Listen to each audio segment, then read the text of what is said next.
This is Dion Blumenrader with Big Hoss One Sauce, and you're listening to the best show on all things barbecue with my man, Greg Rempe.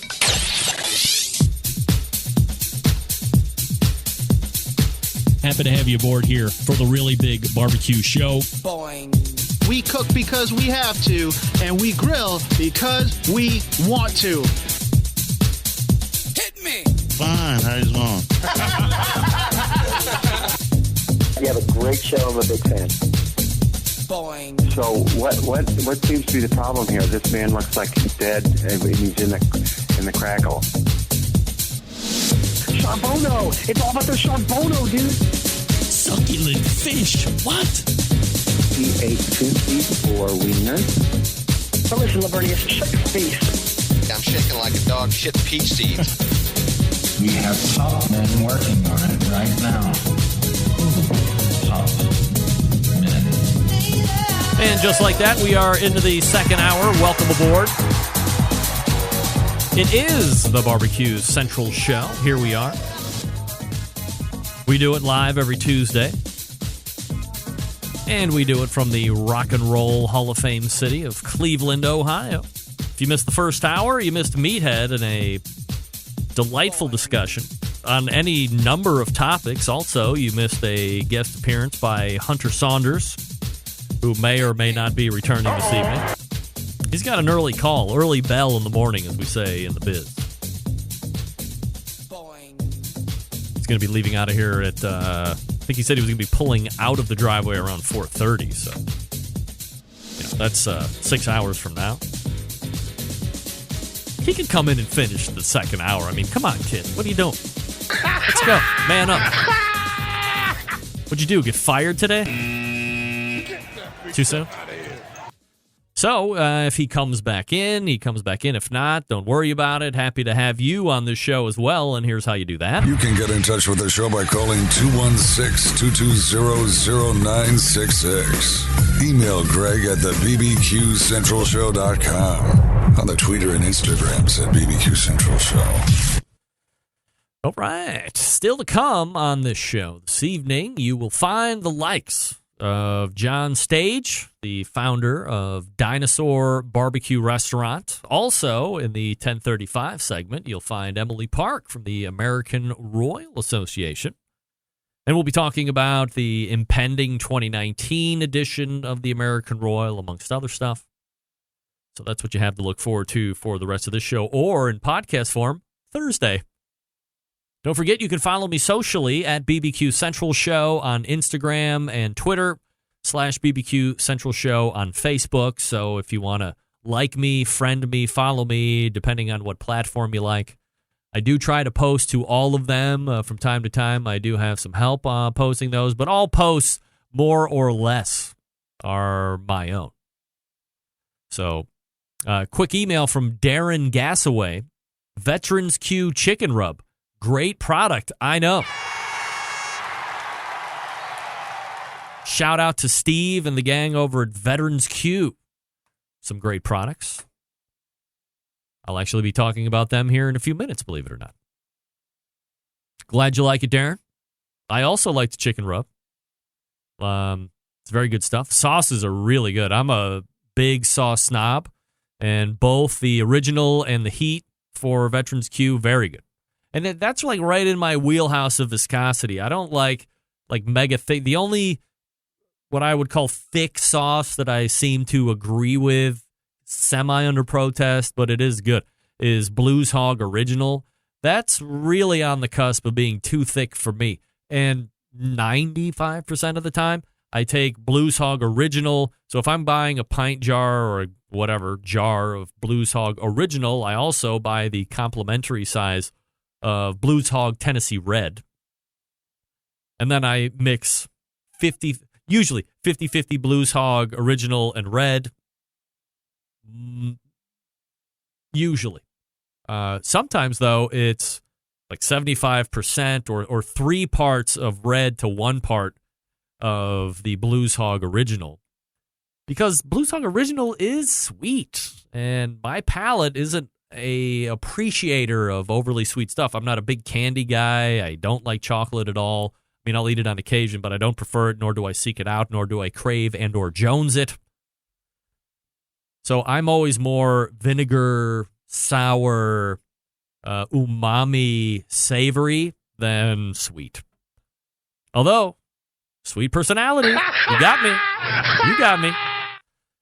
Coming up on the best moments of the Barbecue Central show in 10 minutes or less this Friday, episode 85, taking you back 4 years to August 2015, where you can find a John Solberg doubleheader taking place this week as well. In this episode, I was having Chris Becker on from cookingpellets.com, and we were talking about pellets and the pellet industry 4 years ago, and probably talking about new flavors and products that he was talking about. So make sure that you subscribe to the podcast. If you don't, here's the deal. You don't have to subscribe to while I want you to, with all of my heart. You don't have to subscribe to the podcast in order to get all of the show archives. All you have to do is visit the website once a day, the bbqcentralshow.com, and then in those listed out posts, you will have tonight's show, tomorrow, hour number 1 Wednesday, hour number 2 Thursday, best of on Friday, special releases when they happen. But you got to visit the website in order to do that. And if you forget it, or you go on vacation for a week, you don't bring a computer, what have you, you want to keep up with that info, that's where subscribing to the podcast really becomes efficient and convenient. Because as long as you have your phone and you're connected to some kind of a wireless network or data network, as soon as I pump content into that podcast feed, you will be alerted. So that's why I think you should subscribe to the podcast, but you don't have to. You can go to the website. It's a clearinghouse of all of the archives, extensive archives right there on the website, which is, I guess, how it should be. So stay tuned for episode 85 coming up this Friday, and it will be available for you very early in the morning on Friday. So if you're an early riser, you're going to want to check that out. So was it last week or 2 weeks ago? I think it was last week maybe. I told you about 16-year-old Booga. I forget exactly. Come on, don't do this to me now. Got to refresh this. Everybody's so anti-pop-up locker. I mean, I don't want to read your stupid ads, so leave me alone. I told you about 16-year-old Kyle Booga Giersdorf, who won $3 million because he was the best Fortnite single player ever, right? And I wasn't begrudging him his winnings or anything like that. I was more like, how do we call gaming a sport? They call it e-sport. Well, how do we call it a sport? Or how are we figuring out what's a sport or not? And if there's just a winner at something, then is everything just a sport? If there's a winner, so on and so forth. Go back and get that rant from last week. I'm not against him winning. I'm against video games being a sport, but he's evidently really good at, like, the best, to the tune of $3 million, the best. So what happens when you're the best? There's jealous bitches out there on the internet, and when you are streaming your games live on Twitch or XSplit or whatever the hell it is that you use to stream your games and let people watch, perhaps more disturbing than calling video gaming sport are people watching these professional video gamers play their video games. What the hell are you watching? You're watching some other guy or gal play video games? For what? Play your own video games. Come on. Booga should be giving e-sport classes, like cooking classes, like the competition barbecue guys were cleaning up on back in the day. Booga should be giving Fortnite classes. Anyway, here's what's happening when you win $3 million and then you're online playing Fortnite with a couple of your buddies. You get swatted. That's right. Swatted. The teen, according to NBCNews.com, the teen who took home $3 million after winning the Fortnite World Cup last month was swatted while streaming video games from his home. Booga, 16, was nearing the end of a match Saturday in Fortnite Arena Trios when he suddenly abandoned his keyboard. Did he just leave the game? Another gamer could be heard asking. Off camera, Giersdorf was heard speaking with his father saying, "I've been swatted." Swatting is a harassment tactic in which someone reports an emergency at a perceived enemy or rival's home in order to get police and ultimately SWAT to respond to the location. When Giersdorf eventually returned to the stream, he explained what had happened. "Yeah, I got swatted, dude. They came in with guns, bro. They literally pulled up. The internet is effing crazy." It was not immediately clear who called in the swatting on Giersdorf, although they believe it happened overseas. In a Facebook post, the Upper Pottsgrove Township Police Department said officers were dispatched after a call was received about a possible shooting. The caller pretended to be Giersdorf, claimed that he had killed his father and tied up his mother. Now, that's bad, but it also happens that when you are the victim of swatting, it can have deadly consequences. Sometimes you can get shot and killed. Andrew Finch, 28, was killed in 2017 as the police responded to a prank 911 call from California about a shooting and kidnapping at Finch's home in Wichita. When SWAT rolls in, they're full hot. They couldn't make heads or tails of Andrew Finch, shot him. Swatted to the fullest. No, please, I beg of you. I beg of all of you. No swatting me, please. Please. I mean, come on. Let the dude enjoy his $3 million, play his online games, and have people watch him play his online games. Don't swat him. Swat him before you swat me, though, please. Is that possible? If you like SWAT Rempy, SWAT Booga, SWAT Rempy, SWAT... I played real sports when I was a youth. I run 5Ks every day.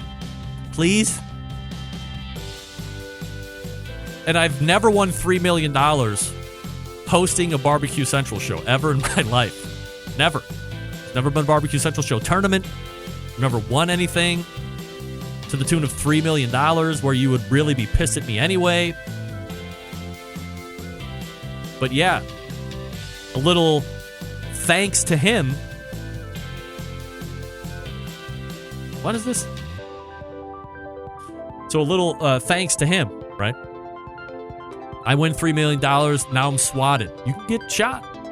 Get shot. All right, we come back with John Stage from Dinosaur Bar-B-Que. Looking forward to that conversation. Still no Hunter Saunders in the second hour yet. He may or may not show up. And you're listening and watching the Barbecue Central Show. Stick around. Be right back.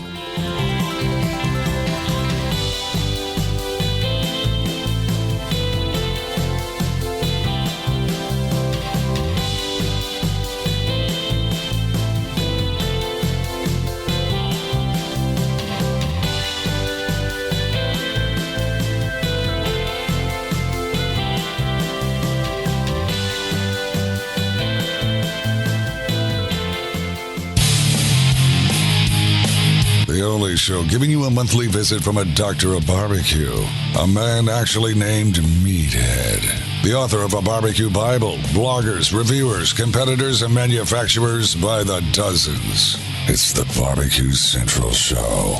Once again, here's your host, Greg Rempe.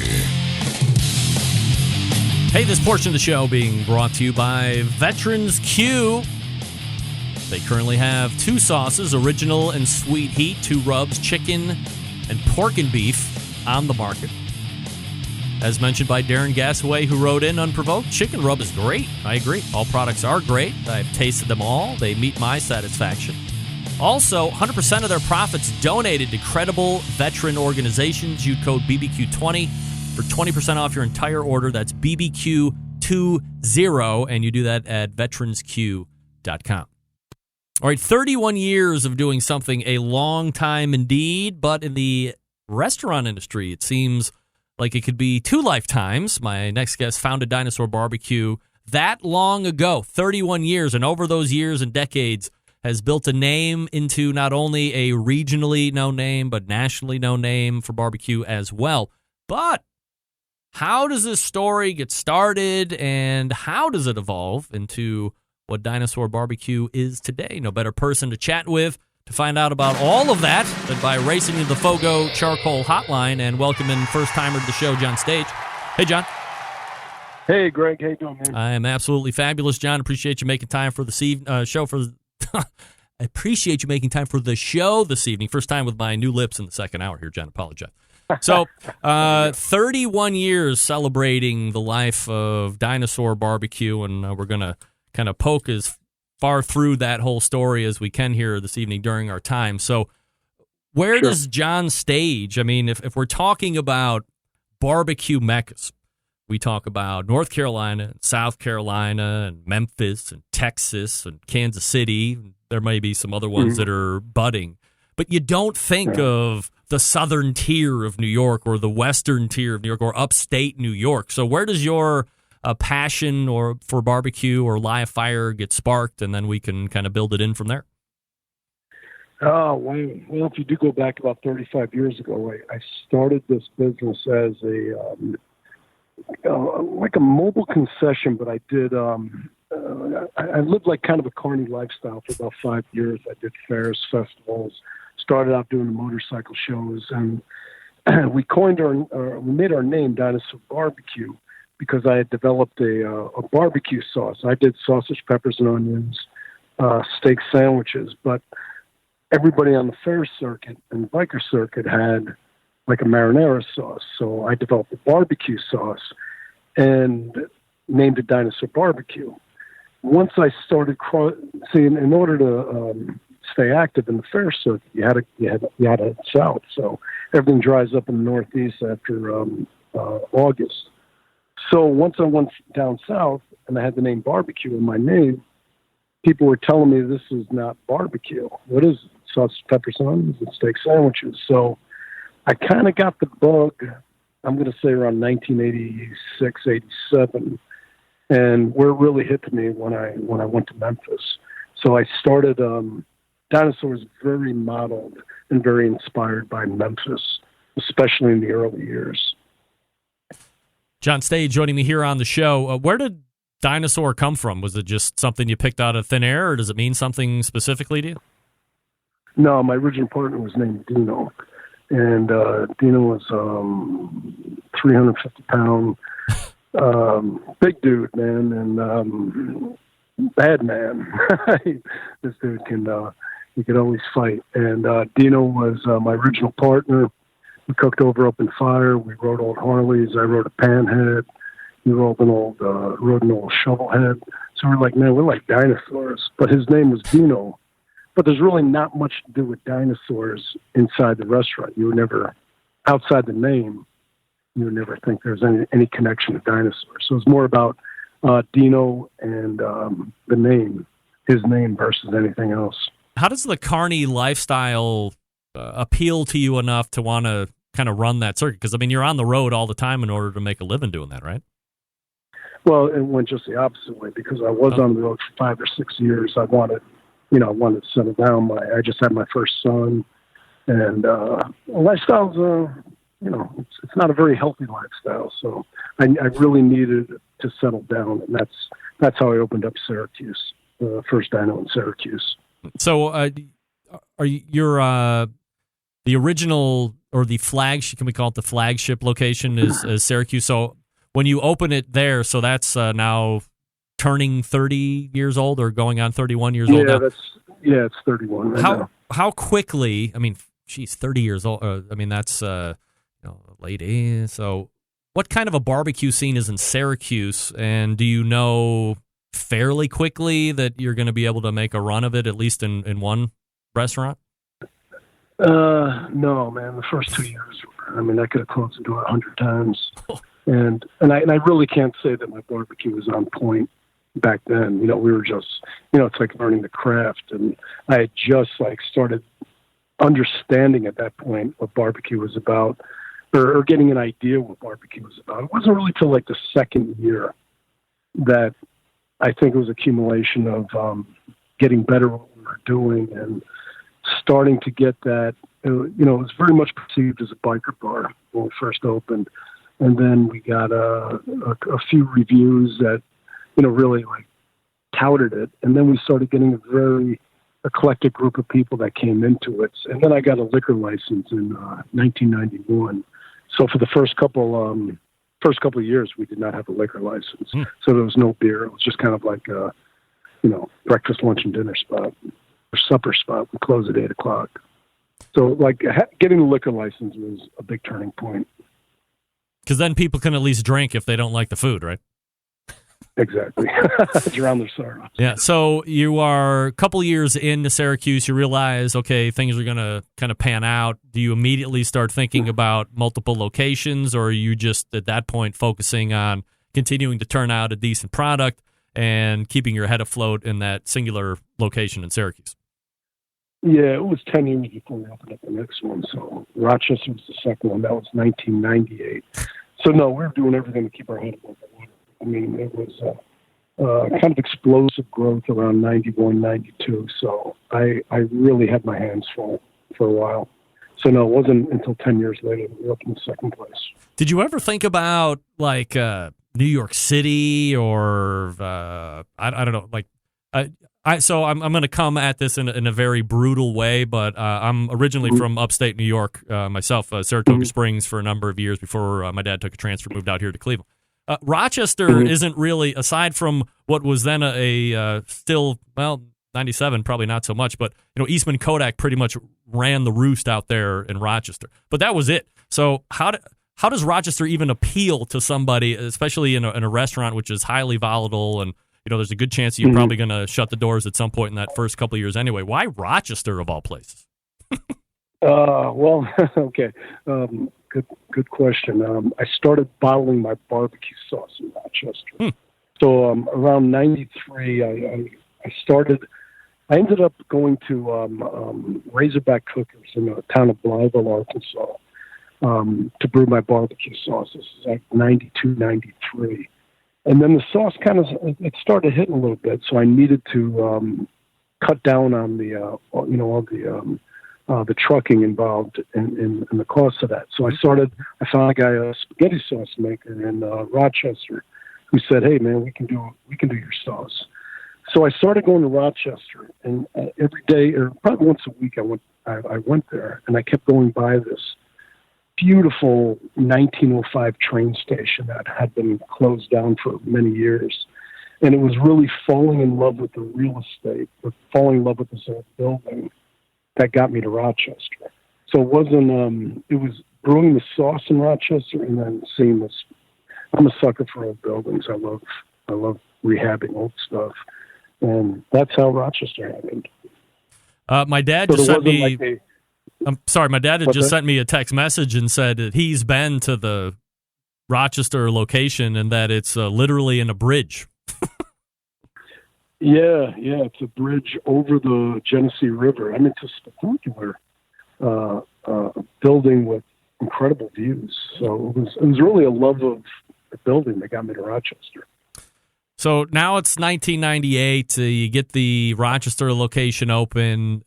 Does this one take off quicker because now you have 8, 9, 10 years behind you first before you open the second location where you can really start to turn it up pretty quick, or does it take a little bit of time too? No, this one kind of hit right out the gate. It was, oh man, it was. We were not ready for what hit us when it hit. So. It hit hard, and we had to relearn what the world was like for 2 restaurants versus 1. So it was a big learning experience, definitely. I spent a lot of time back and forth on the thruway going back to Syracuse or Rochester. I mean, that's a couple-hour commute each way, right? It's about an hour and 20 minutes. Yeah.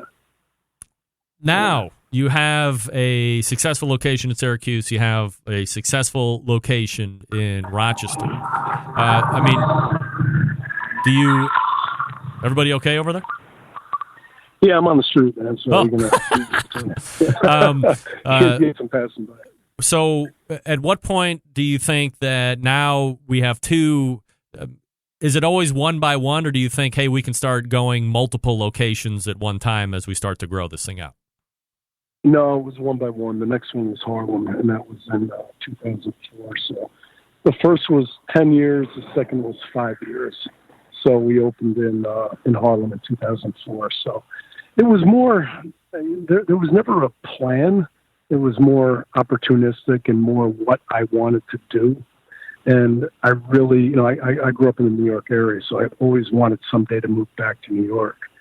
And my family's from Washington Heights, above, a little bit above Harlem. Mm-hmm.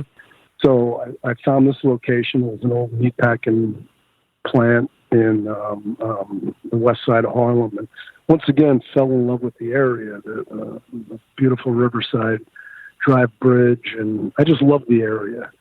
So we decided, so again, opportunistic, not a real plan, but we did it. And the more planning stuff came later. So that was 2004. And we opened that up, and it was good. It was good. So now you're through New York. You have locations New Jersey, Connecticut. Obviously, the sauces and the rubs that you had talked about, you can order those online. Mm-hmm. I think they're available at Whole Foods as well. In 2008, you partner with Soros Strategic Partners. And what I'm assuming is, there's going to be a huge influx in capital, or, maybe they're going to be some type of an investor or whatever. I guess in an effort to...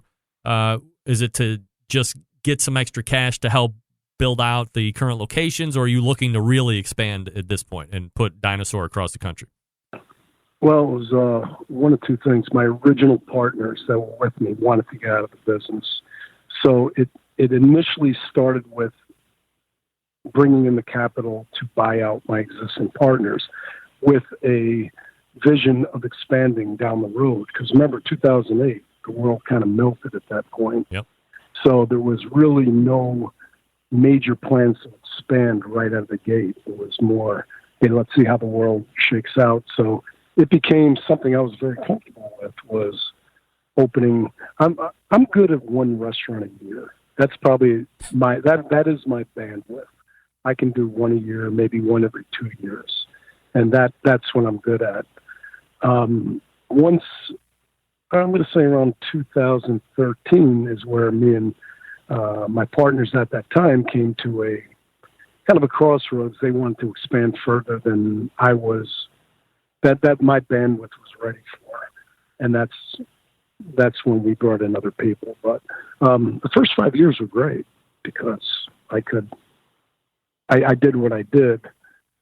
And like I said, I'm good at what I know, but beyond one a year, it's not what I'm good at.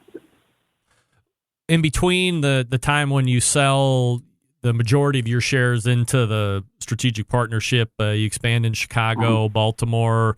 A couple of years after they open, they close. So there aren't as many. You have a couple losses against a number of wins that you have done since you had started all the way back there in the late 80s. So, what do you point to as, those not being able to burgeon and find the same success? And what is your plan then to kind of recoup and regain control of this?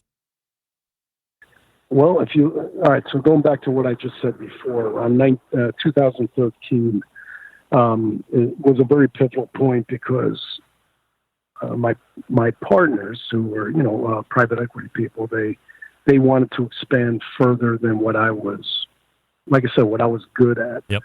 So in 2013, I stepped down and became an advisor versus a day-to-day. And so from 2013, 2014 is, I'm going to say more like 2014 is when I stepped away. Mm-hmm. So I'd stepped away for a few years, and the growth was very ambitious, and it went outside of our, the purview of what we're known at, because Chicago is a whole nother world. Because you go over that way, it's just a different thing. So I didn't have much to do with it at that point. I didn't run it. I didn't. I was an advisor, so we just bit off more than we can chew, and that's probably the best way to describe it. You take control back in like around 2018 or so. Yeah, we're going on so I bought it back in October of 2018. Mm-hmm. Yeah. So now I'm back in the day-to-day and back in the majority ownership. Yeah. What are the things that you had to take control of right away that you saw as lacking, or that wasn't that original Dinosaur that you had originally started out? You know, it's culture and consistency was probably the two. Not probably, they are. Those are the two things I've spent the last 6 months rebuilding. Consistency in barbecue is probably the hardest thing. Yeah. And if you do it over 8 to 10 restaurants, I know if I'm in that store, I'm in those pits, that barbecue is going to be on point. When you're not in your restaurants, like if I'm in Harlem, that means I'm not in Syracuse or vice versa. So it becomes how to get consistent across 8 restaurants and to do it well and to teach. And so I've become very much more of a mentor and teaching people, because barbecue's judgment. There's not a recipe. Yep. It's a judgment. And the way the wind blows, what temperature it is, what the barometric pressure is, what wood, the how damp the wood or how dry the wood is. So we have to teach judgment, which is the hardest thing about barbecue. So, and the first thing I did is I don't want to even think about any more restaurants. We got to just make everything consistent. And then the culture of bringing everything back to Syracuse and just getting tight. And the mantra is good to great. And then how do we make things better? So it's culture and consistency. And it's me back in the kitchen also, is going through every menu item and analyzing it and tasting it and how can we do it better. So that's the fun part for me. That's what I really enjoy. The expansion and the new restaurants. If you're opening 3 or 4 a year, man, you can't. It's really hard to concentrate on making things better because you're just opening restaurants. So at this point in my life, I just don't give a shit.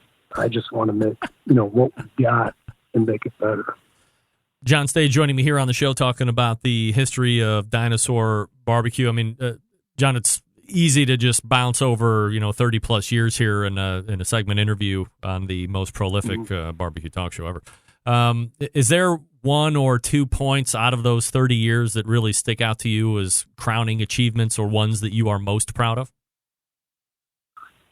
Oh man, I don't know. There's 30 years. Let me say crowning achievements. I don't know. It really goes back to I think when someone comes up, and I love when somebody is in an area like New York City or Syracuse, and they come up to me and say, "Man, that's some great barbecue." That to me, to this day, is the crowning achievement of that day. Mm-hmm. I've fed presidents. I've fed there's been just a lot of good shit over the years, but to this day, it's when someone goes, "Man, that's some great barbecue." That's the crowning achievement of that day, and that's what I thrive on. So there's been a lot of stuff over the years, but that was in the past. So what's good now? That's what I'm about. Who's your barbecue mentors? Who do you lean on to get some barbecue advice? Who do I lean on? Good question. Well, I'm going to say years ago, there was a man named Red Gill out of Blytheville, Arkansas. And at that point, I was, it was okay. It was good. It was decent. And then I learned a lot from Red and his son Ray, the Razorback cooking team back in the 90s. I learned a lot from them guys. And then it's just been really like trial and error over the years, and I like to look at the not just barbecue, but the world itself is like there's always how do you improve, how do you tweak. I'm always tweaking, and I just look like what I know now. I know, but there's so much more to learn. So I really don't. I'm always tweaking stuff. But I'm going to say like there's one person that really elevated my barbecue was the Gills out of Blytheville. Definitely. We are talking with John Stage. He founded Dinosaur Bar-B-Que, the website Dinosaur Bar-B-Que, and that's BARBQUE.com. If you're going to be out there in the New York area and you want to have some great barbecue, you want to check them out online, make sure that if you're going to be around there, you stop in and give it a try. John, really appreciate the time tonight to look back the story and the candor, and let's do it again soon. Yeah, man. Appreciate it. All right, you got it. There he is, John Stage. Dinosaur Bar-B-Que joining me on the Fogo Charcoal Hotline. Man, oh man, 30-plus years. I mean, you are doing at least one thing right? If you're doing it for 30 years, 31 years. Got involved with the hedge fund or the investors, became an advisor, then bought it back about 6 or 7 months ago, and he's starting to retool, bring it back to Syracuse, as he said. Here's the statement of the interview. Barbecue is a judgment. That's going to be a t-shirt. Barbecue is a judgment. For as long as I've done this show, I've never had anybody utter that sentence before, and it's totally correct. You come to my house, I make you barbecue. You might not like it, but maybe I cooked it right for me. My judgment is it's right. Your judgment is that's crap. Barbecue is a judgment. So how do you teach that? I don't know. That's a tough one. Great line from John Stage. Great interview from John Stage, a legend in the industry. Multiple locations. New York, Connecticut, New Jersey, just to name a few. All right, we are back with Emily Park from the American Royal Association. Stick around, be right back.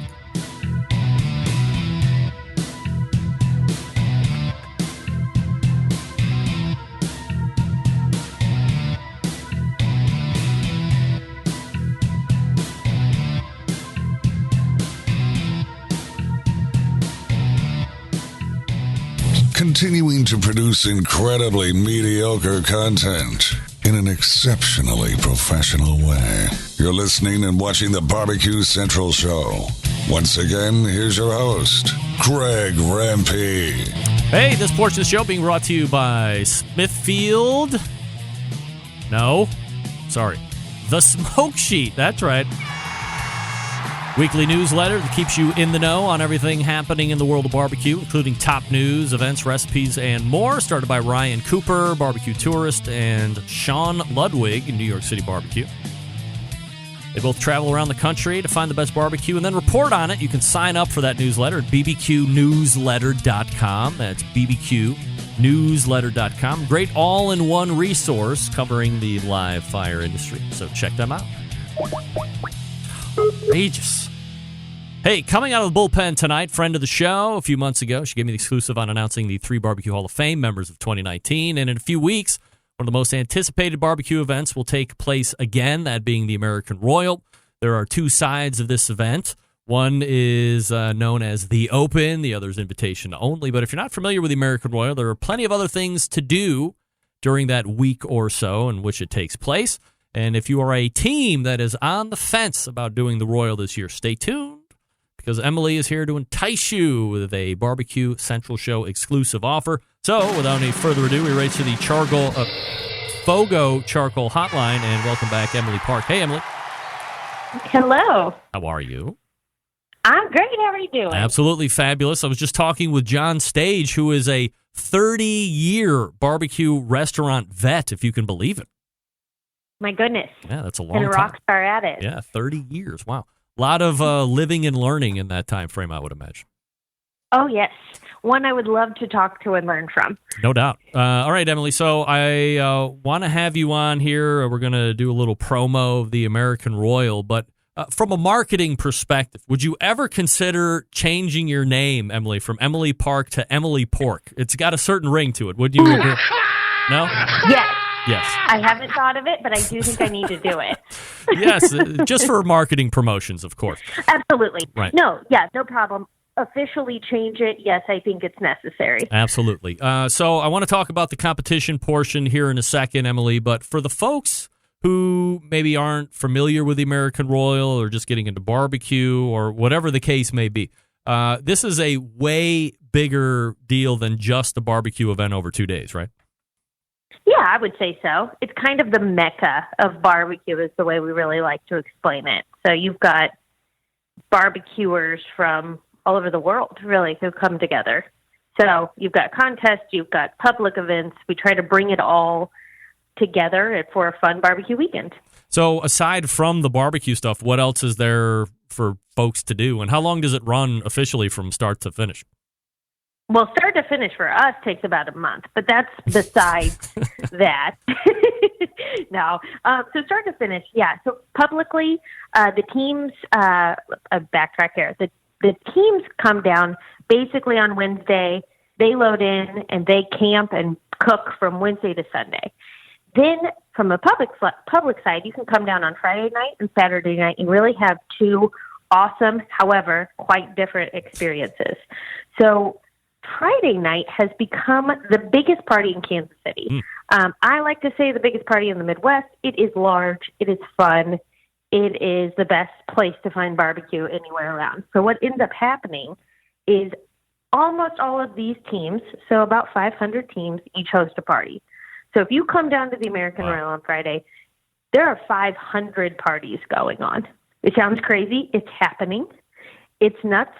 I think there might be anywhere from 100 to 200 bands playing at one time. Wow. And there's a lot of people who party hop.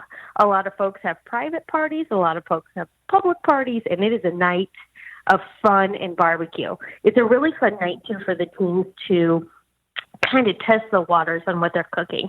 They might be trying out some stuff that they're going to turn in on Sunday or doing something that we don't turn in the contest. So you'll see barbecued alligator and things like that. That's a little different, but really fun. So they'll really have a lot of fun doing that. So Friday night big party, come on down. Even if you don't have a party to go to, the American Royal has a lot of things that we put up so you have something to do. So we have a main stage. We have local entertainment on that. We have a marketplace area you can come find. Kansas City goods, barbecue vendors, kind of the whole 9 yards in there.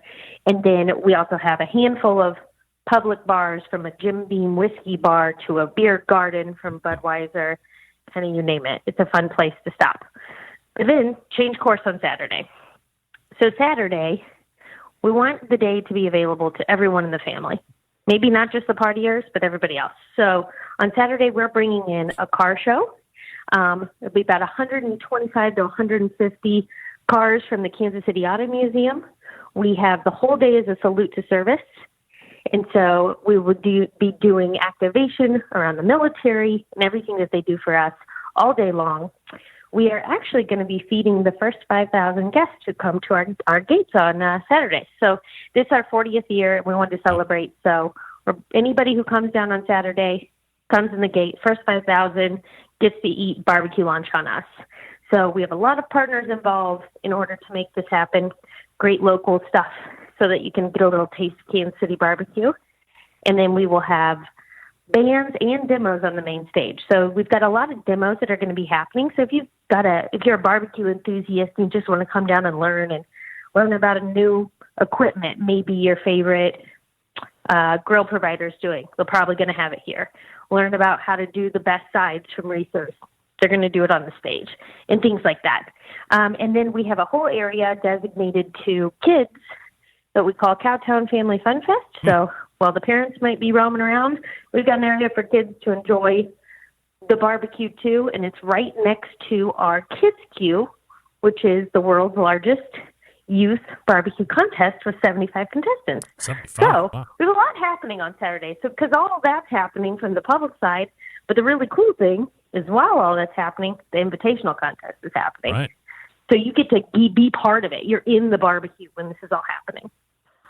Emily Park joining me here on the show, manager of the World Series of Barbecue. The website is, where do we, is it barbecue, AmericanRoyal.com? AmericanRoyal.com or AmericanRoyal.com/barbecue. You can get there either way. All right. Do you spell out barbecue or is it BBQ? BBQ. All right. BBQ. However, when we spell it with a C. I know everyone's different. I think the only right way for me is BARBECUE. I don't know why anybody would spell it any different. I think I've seen it every way now, which is kind of cool and creative. Yeah. All right, Emily. So do you know, like, would you call the American Royal a vacation destination? Like, do you know folks or do you run into people that say, hey, we decided to come to Kansas City for 3 or 4 or 5 days specifically for this whole ranging event? Yeah, we definitely see that. What's kind of cool is if you do that, and I would offer this to anyone listening, come down and do more than just the 2 days of barbecue, but come down on Sunday and get your seat in the open judging and really get to be part of it. So you can come down and experience all assets of the barbecue. You can party on Friday, do the family stuff on Saturday, and see the contest happening, then come back and judge the open contest on Sunday, eat some proteins for about 5 hours, really be part of it. And then you get to see almost every aspect. So that's really cool. We see that a lot. The biggest thing we see is the teams. It's a family reunion every year. That's what it is. You've got teams coming down from all over the world, teams who've been here 35 plus years, and we build them the same neighborhood every year, and the same folks come by their space every year, and that's what you see coming back year to year. So we want to open that invite to everyone. Emily, from a 2019 perspective, as we kind of move and focus a little bit more on the competition side, is there anything new either from the invitational or the open side that we need to know about? Nothing new. We're sticking to the classics here. So the biggest thing that we've added in the last couple of years is, in addition to our main proteins, we added a turkey smoke with National Turkey Federation, and we're in our 3rd year of that, and it's going really fun, growing really well. How many teams are you currently expecting for the Open? Are you expecting around that 500 number, or is it going to be perhaps more? Or? Well, I would love over 1,000. So anyone listening that wants to come on down. But I don't think so this year. We'll be around 500. Looking at where we were today, the 500 teams currently consist of about 38 states, and we are up to 19 international teams from 10 different countries. Wow, wait. So all over, which is great. Has there been a year where there were 1,000 teams? Wouldn't that be nice? Not yet, but it will happen. I remember, maybe 10 years ago when it was when the Royal was back in, was it the Stockyards? When there was the dark side, where there was maybe 700 and some odd teams. Was that an accurate number at one point? It seems a little high, but we'll take it. Yeah, wow. I mean, that's huge. I think our top number of teams we've ever been at is 618. Wow. Still, remaining the biggest. And that's what's kind of cool is because there's so many teams that you get to see all the different types of barbecue. Everybody's got their spin on it, and everybody brings their own flavor. All right, so if you are a team that is listening to this show, either you just happen to stumble over it now or you're a fan of the podcast and you're going to get it tomorrow or Thursday whenever you listen, and you're on the fence, maybe there's another competition, maybe you're a couple hours away, maybe you're local and you're wondering if you should do it or not, is there anything that we can do tonight to entice teams to add their number to the overall tally list? Absolutely. So I want to just kind of open the doors to this. Some of the things that we hear on the American Royal side is that you have to be invited to come, and that's only to be part of the invite. Right. So invitational contest. And I want to tell everyone, this is an open contest. You can come in first year, take it all. You could. It might be 500 teams, and that might sound scary. However, it is also one of the best learning experiences around. And it's really quite really impactful weekend to your world of barbecue. The number of teams who are out there and also the value of what they can provide to you is wonderful. with their expertise and their training, and everyone's friends out there. So all of that being said, I always want to say, everyone come, give it a shot. You'll have a wonderful time, I can promise you that. And then my enticingness on the other side, we're a month out. So the barbecue kicks off in 1 month. Teams start loading in a month from tomorrow. Wow. And I don't want anyone to be weary that we would say, no, it's too late. It's not too late. Now, we do have, unfortunately, on our registration, we have a late fee. But anybody who would register and is listening now, and I'm going to throw out a code to you, we will waive the late fee, and then we will personally come over and thank you for coming and like to offer your first case of beer on the American Royal. Just to be there, have a good time. We'll come over, say hello, and then our team will be able to make sure that you have the best experience ever. Nice. One of the things we do at the American Royal that's not everybody gets to do is each team has a team ambassador that is there to make sure you have all the answers, having the best time while you're around. All right, let's get the code. BBQ Central. Easy enough, right? BBQ Central. Sounds like a great name for a show. I like it. So if you're listening and you hear this, come on, jump in, be part of it. We would love for you to be there. Then also we're going to come by and chat with you and make sure you have the best weekend ever. All right, we are talking with Emily Park from the American Royal. Again, the website is AmericanRoyal.com/BBQ. Although we agree that BARBECUE is the correct way to spell barbecue. Do you? Let me ask you your opinion on the state of competition barbecue, because you get to see how many teams are coming in, and you've seen how many teams are coming in or not coming in over the last however many years. Do you think that competition barbecue right now is at a plateau of sorts or in a downtrend? And if so, what do you think would be a good way to kind of spark it up a little bit? I think that we are working on that next generation. Mm-hmm. I think Generation 1, who got to be part of the first round of competition barbecue, has set the stage. They've done it. They figured it out.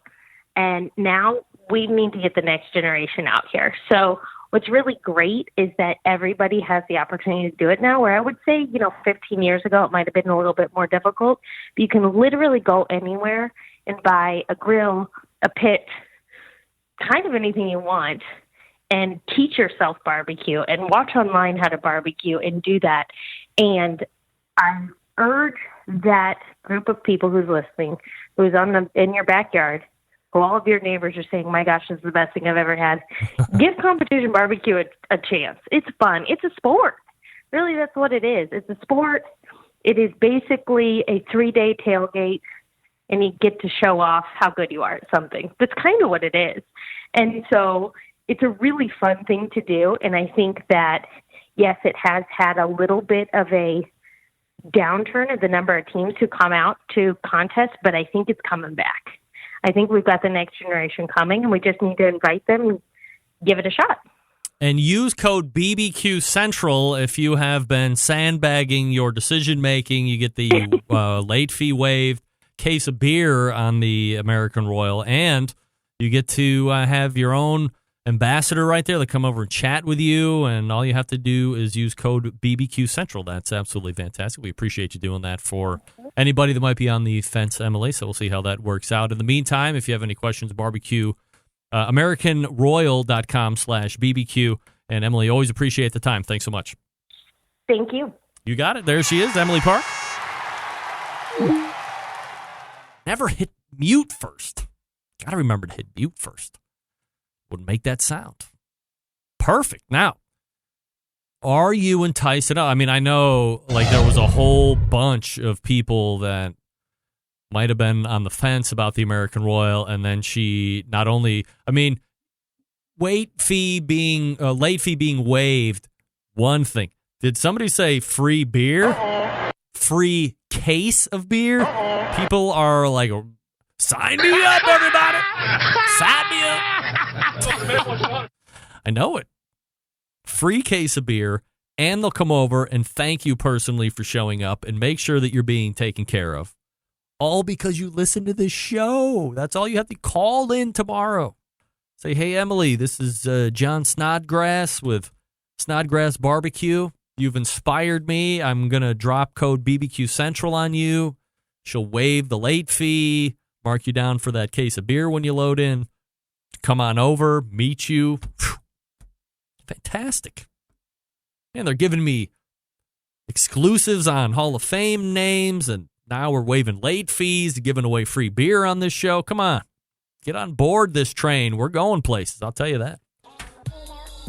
All right, let me talk to you quickly about Green Mountain Grills. Some of the best pellet cookers out there on the market today. 3 different models to choose from, the Jim Bowie, the Daniel Boone, and the Davy Crockett. Davy Crockett is the most portable, and we are weeks away from football starting. That means tailgating. Davy Crockett's going to help you out there. You get wood-fired pellet goodness right there in the back of your truck, van, and SUV. It's got 12-volt power. So if you don't have access to a traditional traditional power outlet, you can use the 12-volt adapter or the 12-volt outlet in your car, and it's powered and ready to rock and roll. You can get a couple pork butts on there as well. Then you got the Daniel Boone midsize. You got the Jim Bowie, which is the Big Daddy. Now you have the classic line. You also have the Prime line. Prime line, a little bit more robust chassis build. You got the peek-in windows on the cooking chamber and on the pellet hopper. Also 2 internal meat probes. Both of the Prime lines also run on that 12-volt technology. So that helps really dial in the speed of the fan. That gives you greater pellet burn efficiency. Basically saving you money, in essence. And again, stronger build. If you want the classic's certainly available. They're all the same size. Just get a little bit more on the feature and benefit side on the Prime line. You look at them yourself at a nearest Green Mountain Grill dealer. You can find them at greenmountaingrills.com. That's greenmountaingrills.com. While you're on the website, take a look at all the accessories. They sell pellets and sauces and rubs and other stuff. greenmountaingrills.com, longtime sponsor of the show, and proud to have them. We are back to wrap the show right after this. Stick around. We'll be right back.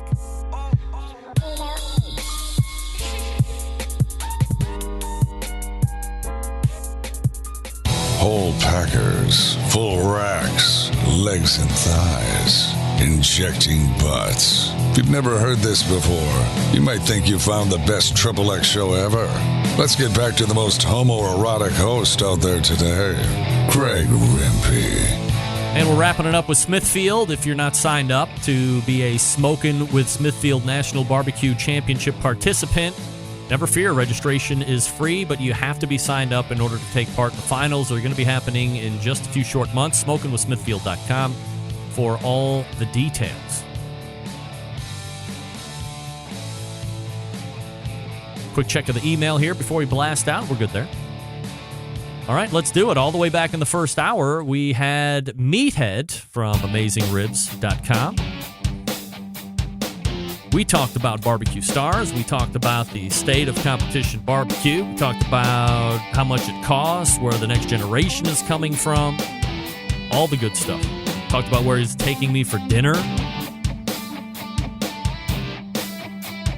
Second hour, we talked with John Stage, the founder of Dinosaur Bar-B-Que, celebrating its 31st year. Learned a lot about the history there and what it took to grind it out from one to now multiple restaurants. Close it out with Emily Park. BBQ Central is the code if you want to take part in this year's 2019 American Royal Open. Waive the late fee, get you your case of beer for free, and they will come by personally and say, hey now. That's code BBQ Central. I'll link it up in the show notes so you have it. But make your decision quickly. Quickly running out of time to make that decision for the American Royal. Coming up, they load in a month from tomorrow, she said. So there you go. Big show planned for you next week. Steven Reichlin is in to announce something that has to do with a cruise ship. That's right. You heard me right. The Grill Girl is in, amongst others. September 11th, 2001. I will never forget. Till next Tuesday at 9 p.m. Eastern, this is your program host of Proud U.S. American, Greg Rempe. Good night now.